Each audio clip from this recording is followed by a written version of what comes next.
Hi, this is Ali, and you're watching the ChatGPT features video series on Learn Awesome. In this video, we shall discuss exploring ideas in unknown domain with ChatGPT.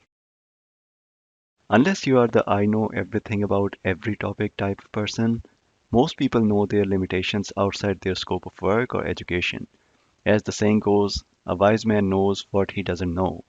So let's say you are a wise person and come across an exciting business opportunity in a domain which you have no clue about, say organic food farming or chicken farming or making cakes, or running a hotel. You are aware of your limitation here, that this is a brand new territory outside your comfort zone.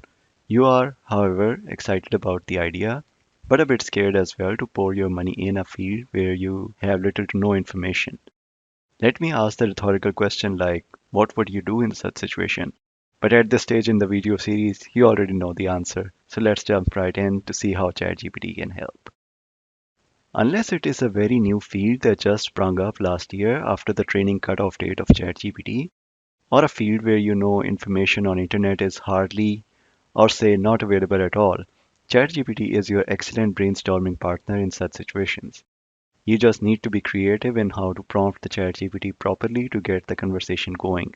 And the best starting point in that journey would be either specify a role or persona to ChatGPT, like you are an experienced hotel chain operator and are going to guide me set up my first hotel and set it up for success, keeping cost low and quality high.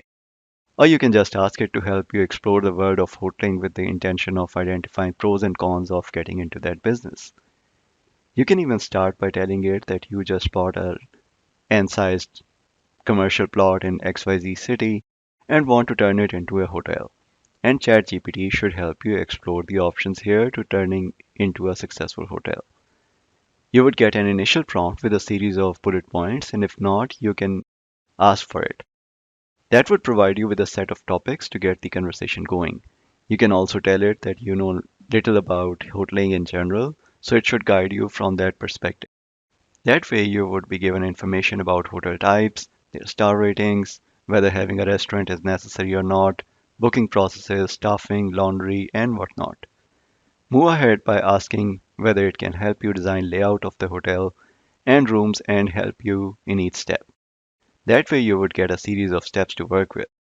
The conversation to follow would be like a tree as you can imagine as there's depth in each of the topics listed. People specialize and make careers in individual aspects of running a hotel. One way is to instruct ChatGPT to guide you through each of those steps one step at a time. Provide context about your knowledge in each of these, and instruct it to evaluate your knowledge first via a series of questions before starting to guide in each field. Note that in all those brainstorming steps, there would be implicit or explicit choices that would have to be made, like whether or not you want to have a restaurant in your hotel or not, or whether hotel needs to be 3 or 4 star, or if making a bakery, whether you would want to allow custom cakes on demand or not. Choices that you may not even be aware of since you are new to the field. The generic response from ChatGPT might simply skip over some of those choices without you knowing. In such situation, it is better to be candid about what to do about these critical choices, whether you want ChatGPT to not overwhelm you and suggest a hotel design or bakery decision of its choosing, or whether it should list all those options and get your opinion on each. This is really subjective matter where too much information might confuse you and even make the conversation intolerable and lengthy. It is just like when you go to a shoe store to buy shoes and one famous shoe store has just 5 shoes to choose from and the one on the other side of road has 500 options with a list of specs for each shoe. Which one would be your favorite would depend on your time budget, focus, and attention to detail. At this stage, I can't come up with an answer for you as to what you should do, but I can definitely say that you should be aware of the options in general and the trade off between complexity and simplicity. But you can choose to let GPT pick the sensible choices for you. Most ideas flow through the lens of inspiration, but that has a darker side that success stories tend to dominate while the struggle is a boring detail and is often left out. While exploring any idea of, say, a business opportunity, it is best to be aware of the pitfalls, cons, and struggle involved in being successful in that field Best to keep a conversation segment reserved to getting to know what it would be like for you as a person to be in that field.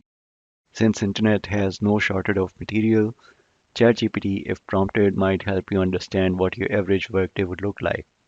You can use the persona pattern to assign ChatGPT role of a successful person in that domain and ask it to list 10 top stressful situations it had to deal with in the past 1 month or past year, or what its daily life looks like.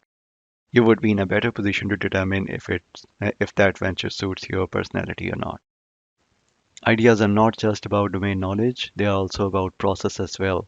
You can call them meta idea exploration as well. So, say you are trying to explore how to run a hotel and went right through asking relevant questions from ChatGPT. But was your way of doing things correct? How should you have best approached the problem?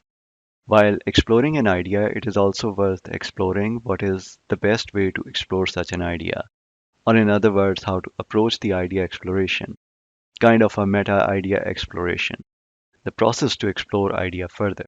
Here again, ChatGPT can help out. You can inquire it to suggest how to go about your idea. Taking our earlier example forward, if you start with the prompt that you own a piece of commercial land and want to build a hotel, you might jump right ahead, exploring the type of hotel or whether or not you want your hotel to be part of a chain, or what star rating you should aim for, or whether there existed a better use for that commercial land than a hotel. You might miss the part where interest rate might eat up into your margin since you forgot about that part, or you neglected to research your competitors in the region, or forgot to research whether enough customers exist to make your business viable. We all have our blind spots, and when researching some idea, we often get overwhelmed with details and forget about something critical like these examples. The suggested process might help you organize your research better, steer it in the right direction, and help you not miss any critical part. I hope you learned something useful in this video. If you like, please give a thumbs up and subscribe to be notified of upcoming new content. Thank you. Goodbye.